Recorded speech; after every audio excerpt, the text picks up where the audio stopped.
So I want you to imagine waking up in a mass grave. Yeah, immediately starting with a nightmare scenario. Right.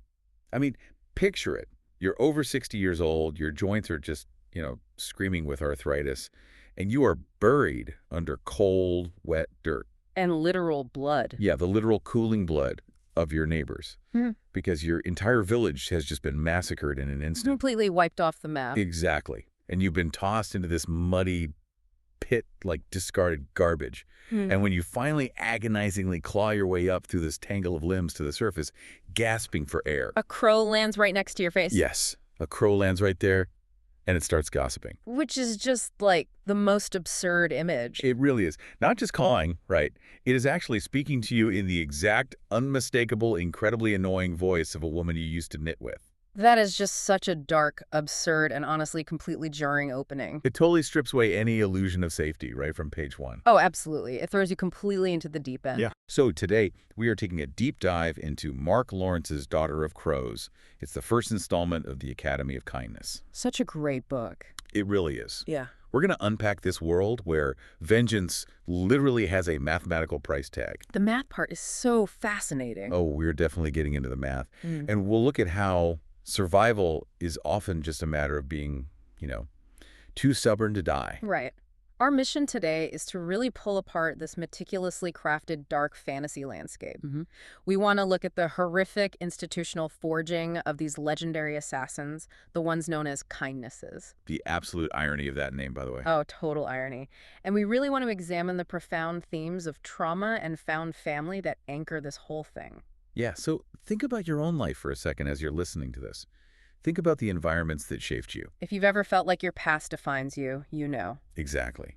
If you've ever struggled with the scars of where you came from, or if you've ever wondered how much a single human life is truly worth in a system built entirely on power. Well, the architecture of this world is going to provide some startling answers. It really is. So let's start with Molly Plight. The grandmother in the mass grave. Right. Before the grave, she's living this incredibly quiet, mundane peasant life in a village called Pi. Which is out in this remote, sleepy region called the Vale. Yeah, and she's literally just spending her twilight years knitting. That's it. I love the description of her mundane life. It's so vivid. It is. She sits in the local inn with her two best friends, Jane Clay and Ambeth. It's this beautifully painted picture of old age. Right, and Jane is apparently legendary in the village for predicting the exact moment prized livestock are going to drop dead. Which is such a weirdly specific superpower. It perfectly grounds the setting, though. It's this very rural kind of folklore that feels entirely lived in. Yeah, and then you have Ambeth, who is selling this incredibly pungent blue cheese just to fund their afternoon drinking habits. Best friend goals, honestly. Totally. And Molly is sitting there right beside them, smoking a pipe that the local kids swear smells like a burning midden heat. And drinking turnip liquor. Oh, God, the oolik. This Yeah. horrific, treacle-dark turnip liquor. Sounds absolutely vile. It really does. But it's peaceful, She has spent a full decade in this village, actively letting the steel spring inside her chest unwind. She's completely shed her armor. Right. She genuinely believes she is just going to quietly fade away into the obscurity of old age. But then trouble arrives. Of course it does. It comes in the shape of a road-dirty mercenary stepping into the inn. And Molly recognizes something in him immediately. She sees that predator's hunger. Exactly. Because Molly Plight isn't actually just a peasant grandmother. Nope. Her true name is Rue. And for a very long time, she was a literal monster. Yes, she was. So this mercenary is just the vanguard. He's a scout for a massive, brutal warband acting on the orders of a guy named Emperor Sunder. Right, and they just sweep through the Vale. They slaughter absolutely everyone in Pi. Yeah. It's a false flag operation designed to justify a broader continental war. They cut down Jane. They cut down Ambeth. And they leave Rue for dead in that mass pit. Which brings up a really fascinating concept from the source material.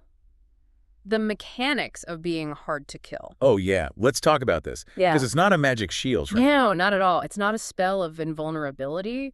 Rue belongs to this rare, almost unquantifiable fraternity of individuals. People who just survive when the physics of the world say they shouldn't. Exactly. The book describes it like When a ship goes down in a hurricane and everyone grounds, these are the people who wash ashore sputtering seawater. Right, or when a battle vanguard gets crushed, they're the ones limping out from under the pile of horses. Yeah. It's this physiological and psychological stubbornness, a cellular refusal to die. I just love how age plays into this mechanic. How so? Well, the text doesn't shy away from the reality of her body. Right. Her physical sharpness is gone. Right, her joints ache. Yeah, she gets winded just climbing out of the grave. But that decay has given her this incredible psychological depth. She has the self-awareness to realize she was done being a killer. She desperately wanted peace. And that peace is violently, irrevocably ripped away. So Rue crawls out of the grave, head pounding from a skull fracture, and there's the bird. The crow, speaking in the voice of Senna Weaver. Senna Weaver, the village gossip. The woman who hated Rue from the absolute day she arrived in Pi. Yeah, she was spreading rumors to anyone who would listen that Rue was a witch. So we have to look at the actual mechanics of how Senna's consciousness gets into this bird. Because it's not just a random talking animal trope. No, it's actually super dark. The crow was picking at the mass grave, acting like carrion birds do, and it literally ate Senna Weaver's eye. So gross. Right.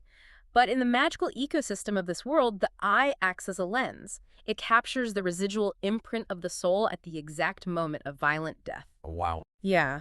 So, through the dark intervention of a deity, Senna's consciousness, her voice, her abrasive personality, was transferred into the bird that consumed her flesh. That is just so grotesque. And the dynamic between them is instantly hilarious, but deeply tragic at the same time. Oh, yeah. Senna hates Rue. Rue hates Senna. Senna was the town busybody, and now she's a literal carrion bird who just ate her own corpse. But she can't fly away. She is magically compelled to follow Rue everywhere she goes. And that compulsion comes directly from the Morgan. Right, exactly. The triple goddess of fate and battle. The text refers to her by a ton of names, depending on the culture. Like Saraswati, Thalia, Woman of the Spiders. Beb, Matcha, Nemain, the Furies, the Fates. The Morgan actually manifests to Emperor Sunder at the edge of the mass grave, right before Rue wakes up. Yeah, Sunder is high on his own power, and he threatens the goddess. He tells her he's casting down the old gods, reshaping the world in his image. And the Morgan basically just laughs in his face. She does. She tells him, it's not in my nature to take, only to test. Which raises the question, why is the Morgan forcing this annoying, gossipy crow to follow a 60-something retired assassin? What's the goal? It really speaks to the theology of Mark Lawrence's world. Divinity here doesn't offer a warm blanket. No comforting afterlife. Right, it demands a reckoning. The Morgan isn't saving Rue out of the goodness of her heart. She's keeping Rue alive and attaching Senna to her as this constant verbal reminder of the massacre. Exactly. To force Rue back onto the path of vengeance, Sunder thinks he can conquer the continent without facing karmic consequences. But the Morgan is essentially winding Rue back up, pointing her at the people who broke the rules and letting her loose. Which basically makes Rue a retired action hero. Yeah, she's like a fantasy John Wick. That's a great comparison. But, you know, instead of a slick, custom-tailored assassin coming out of retirement to avenge a beagle. It's an exhausted, arthritic grandmother covered in mud. Exactly. Avenging her knitting circle, accompanied by an immortal bird that won't stop complaining about the smell of corpses. It really makes you ask, is Rue actually a hero here? Or is she just a force of nature snapping back into its original violent shape? That tension is the core of her character. She flat out tells Senna, I'm not a killer. And Senna replies, everyone said you were. Everyone said back in the day they called you, and Rue violently cuts her off. Because Rue is terrified of embracing that identity. But to survive the wilderness and to get any kind of accounting for Jane and Ambith, she has no other choice. Right. It's a lifelong battle between the woman who just wants to knit in the sun and the weapon she was forced to become. She is terrified of her own capacity for violence. And to really understand the root of that terror, we have to look at the furnace that forged her. The source material takes us back half a century through these incredibly bleak flashbacks. Back to when Rue was a young girl named Melandra. And we are introduced to the titular institution, the Academy of Kindness. Which, calling this place an academy, is the understatement of the century. Oh, absolutely. It is a factory of nightmares. Just the physical setup alone is daunting. It's this massive, grim, fortress-like structure located near Tandra. The second city of the Kingdom of Abrona. Every single year, they take in exactly 100 young girls. And the survival rate is absolutely staggering. It's terrifying. They take in 100 girls for a training program that lasts a full decade, and at the end of those 10 years, only 3 girls graduate. 3 out of 100. Yes. They become the kindly ones, or kindnesses, these supernatural avatars of vengeance who roam the world punishing the guilty. So that is a 97% mortality or failure rate.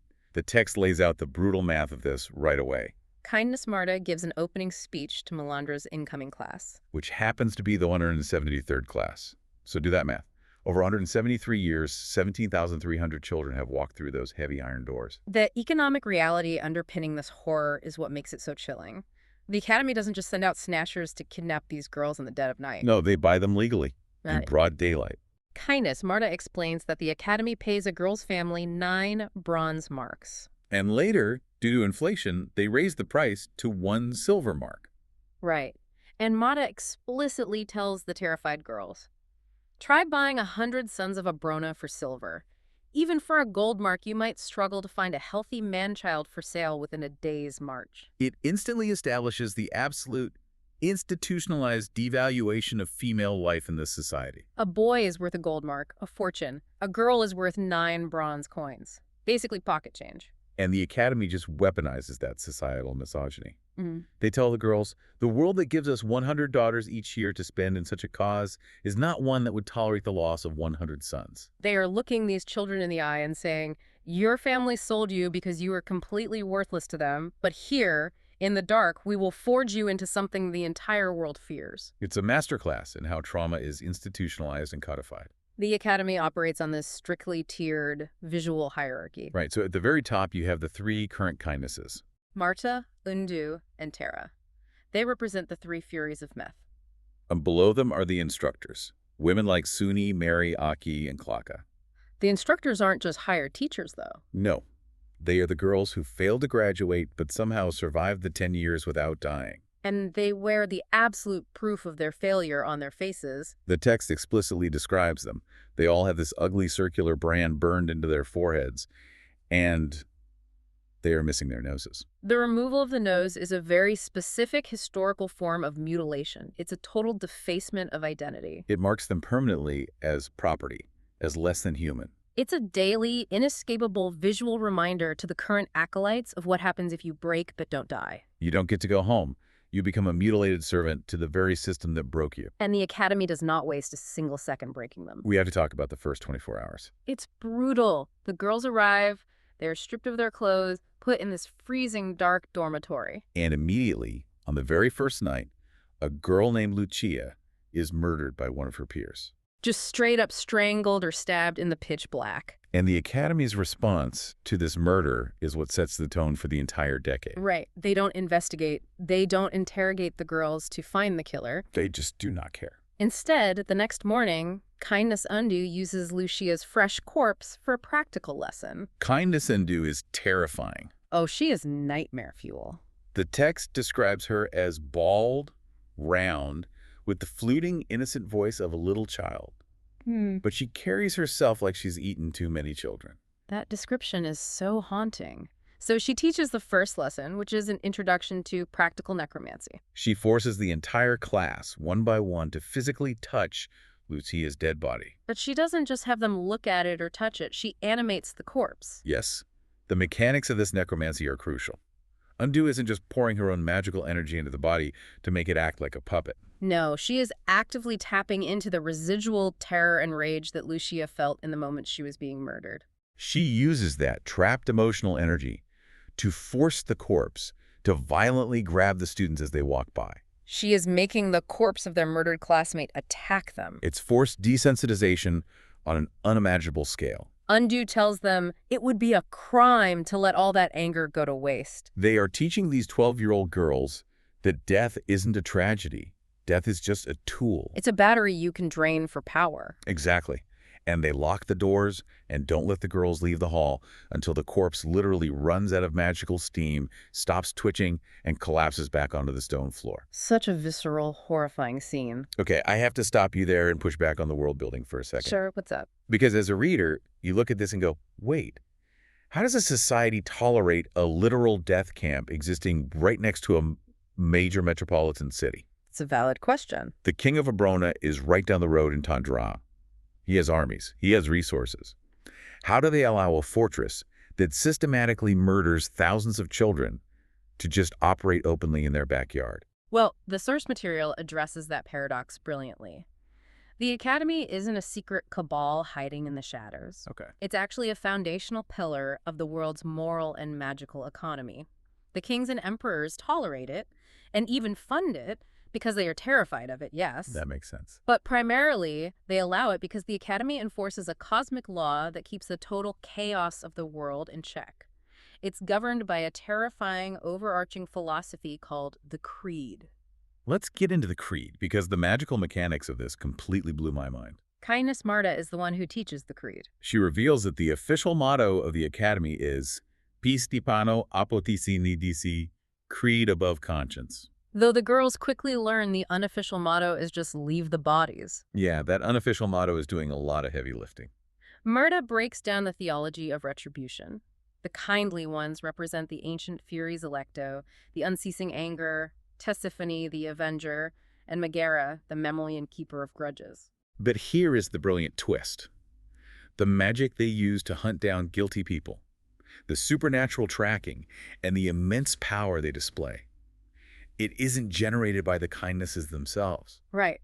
Marta says, our sins cry out for justice. The magic is generated by the guilt of the perpetrators. Exactly. The guilty create the very magic that hunts them down. The kindnesses are just the receivers. They are human bloodhounds following the invisible scent of the world's own guilt. Which is such a unique magic system. Wait, if the magic is fueled by the guilt of the perpetrator, what happens if the killer is a total psychopath who genuinely feels no guilt? Ah, that's a great point. Someone who slaughters a village and feels absolutely nothing but joy?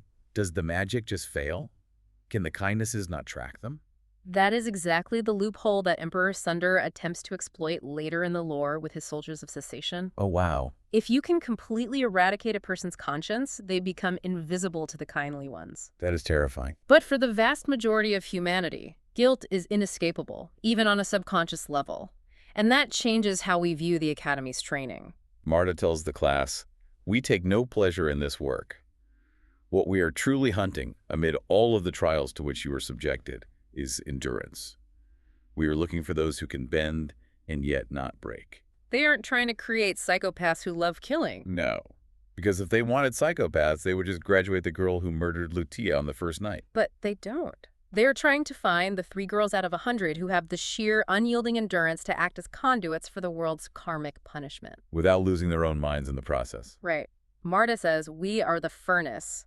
You the iron that will become steel. Imagine the psychology of a 12-year-old child who is explicitly told that she is being tortured, starved, and brutalized solely so that she can become the physical embodiment of the world's punishment. It is a completely brain-breaking concept. We see how Melandra deals with it, though. She realizes instantly that the lone wolves are the first to die. She cannot survive alone. She needs a pack. So she forms a trio. Melandra is the fierce, uneducated survivor who acts on pure instinct. Ein says a tough, broad-shouldered girl who actually understands the lore and the stakes because her own mother was a kindness. And then there is Beck. Beck is the most fascinating, tragic figure in this entire section. She really is. She's the daughter of a poor scribe. She's not the strongest in combat. She's not the fastest runner. But she's the undeniable moral center of the trio. She's the one who initially reaches out to Melandra in the dark. And it's Beck who looks at the system, looks at the math of 97 dead girls a year, and realizes that the entire institution is fundamentally evil. Which leads to one of the most gut-wrenching illustrative moments in the source material. Beck decides she isn't going to play the game anymore. She's going to break the system. It happens during a combat lesson in the Wound Garden. And the Wound Garden is exactly what it sounds like. A brutal, enclosed arena of dirt and rusted weapons under the blazing sun. Where the girls are forced to hack at each other to learn martial endurance. Beck is half-starved, exhausted, and she just stops. She refuses to fight her classmates. Instead, she turns, grips her training knife, and charges directly at Kindness Terra. It is a literal suicide mission. Kindness Terra is a legendary, supernatural apex predator. She has spent decades hunting down the worst monsters on the continent, and Beck is a malnourished teenager with a dull blade. Tara doesn't even adopt a fighting stance. She just smoothly sidesteps the charge and kills Beck effortlessly. The text notes that Tara didn't even seem angry. She didn't condemn the attack. She just calmly stated to the remaining girls that initiative is required, but it should always be tempered with realism. The true tragedy of Beck's death is what accrues to Melandra and the other girls. Kindness Marta addresses the class the very next day. And she tells them that Beck's attack wasn't brave, and it certainly wasn't unique. In 173 years, no class has ever gone its full 10-year term without at least one acolyte snapping and trying to kill an instructor or a kindness. The system is perfectly designed to absorb that exact type of rebellion. Beck dies trying to break the system, and in doing so, she only proves the system's absolute crushing invulnerability. It's devastating for Melandra. She loses her first real friend, the only person who showed her an ounce of warmth. But here is where the narrative really twists the knife. Oh, yeah. While the Academy is a literal nightmare, Melandra's flashbacks reveal that the alternative, her actual biological family, was somehow even worse. The contrast between the two institutions of abuse in her life is just chilling. Before she came to the Academy, she wasn't even called Melandra. She was simply called Eldest. She was raised by three terrifying figures: Day Father, Night Father, and Mother. And they lived completely locked inside a bricked-up mansion in the heart of Tundra. A bricked-up mansion. The windows were sealed with masonry. The children never saw the sun. They never felt the wind. And this family was essentially a dark magic cult. The parents weren't raising children. They were cultivating power. The text says they fed the children fragments of divinity. Literal pieces of a dead god, right? To artificially give them magical abilities. Yeah, the mechanics of this are horrific. When the text says they fed the children fragments of divinity, we aren't talking about spiritual metaphors. The parents are literally harvesting crystalline shards of deceased deities and forcing these children to ingest them. It fundamentally alters their cellular structure. It burns through their veins, causing fever dreams and agonizing physical transformations. Giving them access to a highly unstable magic known as cessation. They are grooming these children to become weapons. And we learn later in the timeline that this family and the children who survive the process become known as the Cruelties. Or the soldiers of cessation. They become the elite, secret magical police for Emperor Sunder, the very people tasked with hunting down the surviving kindnesses. Young Melandra, or Eldest, realizes that her parents are eventually going to consume her or burn her out completely from the inside with these shards. She realizes she is just livestock, so she plans her escape. And it is the most visceral, desperate escape imaginable. She realizes the only way out of the bricked-up mansion is up. So she climbs up a narrow, soot-choked chimney. It's pitch black. She's suffocating, and right as she's about to breach the top, Her father reaches up into the flue and grabs her bare foot. his grip is like iron. He is dragging her back down into the dark. And how does she get away? She doesn't kick him off. No, she literally sheds her own skin. Wait, she tears off her own skin. Yeah, literally. She pulls so hard against his grip that the skin of her heel and ankle tears completely off, leaving the bloody flesh in his grasp. That is so intense. That allows her to slip free and scramble out onto the roof. She emerges into the blinding sunlight, covered in soot and blood, entirely reborn into the world. And where does this traumatized, bleeding child go? She wanders the streets of Tundra and follows another destitute family lining up at the gates of the Academy of Kindness. She trades one form of unimaginable supernatural abuse for another. The structural difference between the two is what drives her character, though. Her biological family hid their cruelty behind the saccharine facade of parental care. They called her Eldest. They fed her meals. They patted her head. They pretended the agonizing divinity shards were a gift for a grand, noble purpose. It was profound psychological manipulation. Total gaslighting. Whereas the Academy is structurally honest. They don't pretend to love you. They tell the girls on day one, most of you are going to die in agony. We are going to torture you.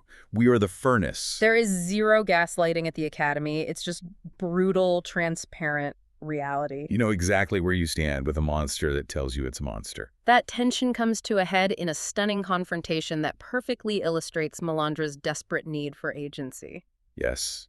Years into her training, King Orin and Prince Cormac are visiting the Academy courtyard for a royal inspection. All the acolytes are lined up. And out of the gathered crowd of spectators steps Melandra's father. He has spent years tracking her down. And right in front of the king, he tries to legally claim her back. I love the audacity of this scene. The father stands in front of the royals and Kindest Marta, and he argues a legal loophole. He says, "The Academy pays a strict indemnity to the family for taking a girl. A contract is signed. But you never paid me." I never signed a contract. Therefore, she is not legally yours. She has stolen property, and I am taking her back. He reaches for her with these long, claw-like hands. And does Melander cower behind Marta? No. She reaches into the rough fabric of her shift and pulls out 9 heavy bronze coins. The exact coins the Academy pays for a first-year acolyte. She holds them up in her small, scarred fist and says, "I've never seen this man before, but this is mine." Children sell themselves on the streets of Tundra every day. How is that allowed if not this? Wait, let me get this straight. She escapes a literal skin-flaying doomsday cult. Yeah. And instead of running to the authorities, she walks down to the nearest death camp and volunteers for a 10-year suicide mission.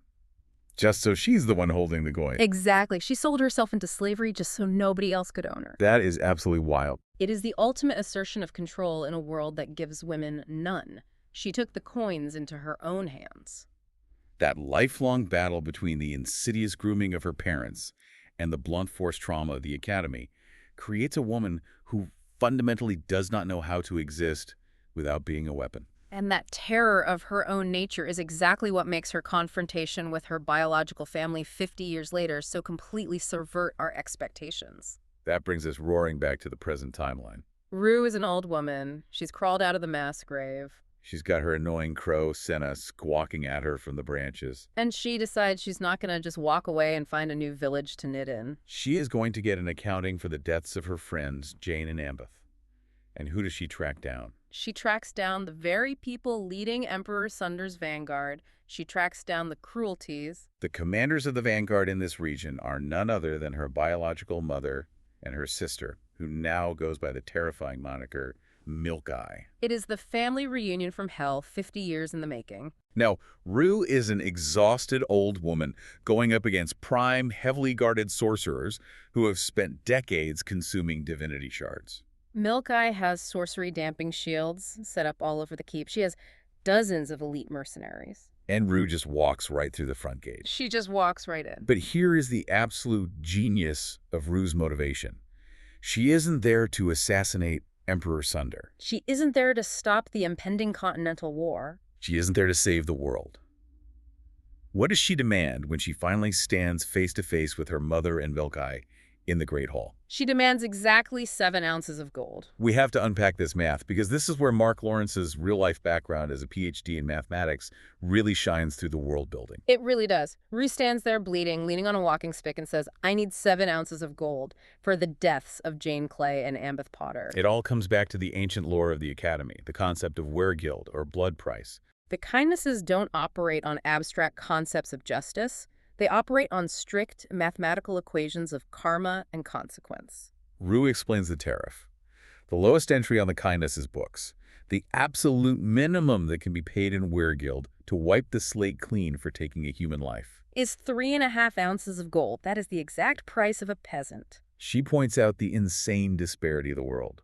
If you kill a prince, it costs 1,000 ounces of gold to stop the kindnesses from hunting you. But Jane and Ambeth were just peasants. Women who sold blue cheese and predicted sick cows. 3.5 ounces each. 2 friends equals 7 ounces. The profound brilliance of this moment is how Rue uses the rigid math of the universe to utterly diminish her enemies. Mother and Milk Eye are grand, imposing sorcerers. They see themselves as the architects of empires, shaping the destiny of the entire continent for Sunder. They try to appeal to Rue's ego. Mother looks at her and says, "Throw away this useless age you wear. With you on the field, the throne can still be mine." She wants Rue to join them, to be their ultimate champion.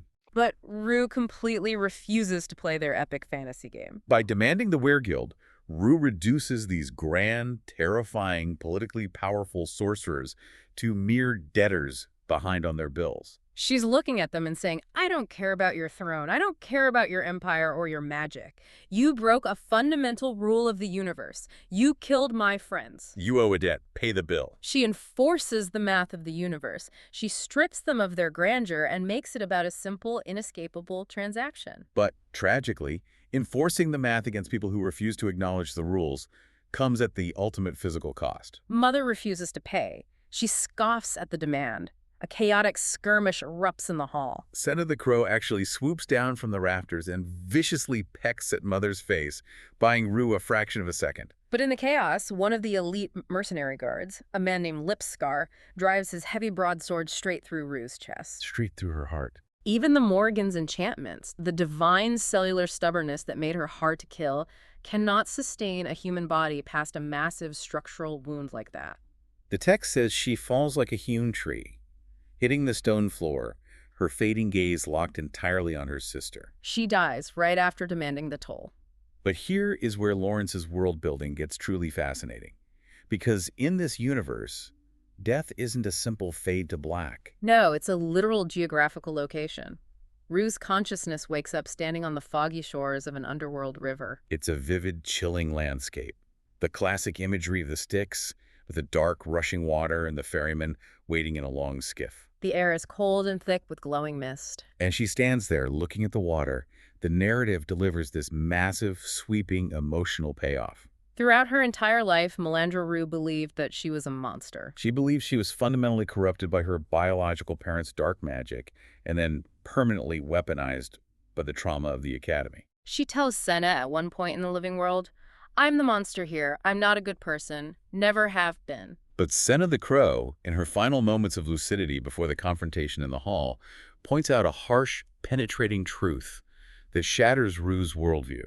Senna tells her, "You never once had a drop of proper kindness in your life from the people who should have given it to you." Not from Dayfather, not from Mother, not from the mutilated instructors at the Academy. She was a child who was never shown how to be soft. So when Rue arrives at the edge of the river, waiting for the fairy, who steps out of the fog to meet her. It's not her abusive biological family, and interestingly, it's not her 3 daughters, Ilo, Osipete, and Seleno. Even though she had desperately hoped to see them. The figures who step out of the glowing mist are Beck and Ainsa, her childhood friends from the Academy. The girls she formed a desperate trio with when she was 12 years old, shivering in the dark dormitory. The text describes them stepping out of the mists, no longer starved, terrified children, but luminous spirits of indefinite age. Beck is completely free of the terrible, gaping wound that Tara gave her in the wound garden. Ainsa is dry, whole, and smiling. This is the emotional crux of the entire story. Rue spent 50 years defining herself by the violence she inflicted and the horrific abuse she suffered. But the universe, or the afterlife, strips all of that away to reveal that her true defining characteristic was the loyalty and love she fiercely shared with these 2 girls in the darkest place on Earth. Her true family were the girls who suffered beside her in the dark, the ones she never forgot. And they don't just come to greet her.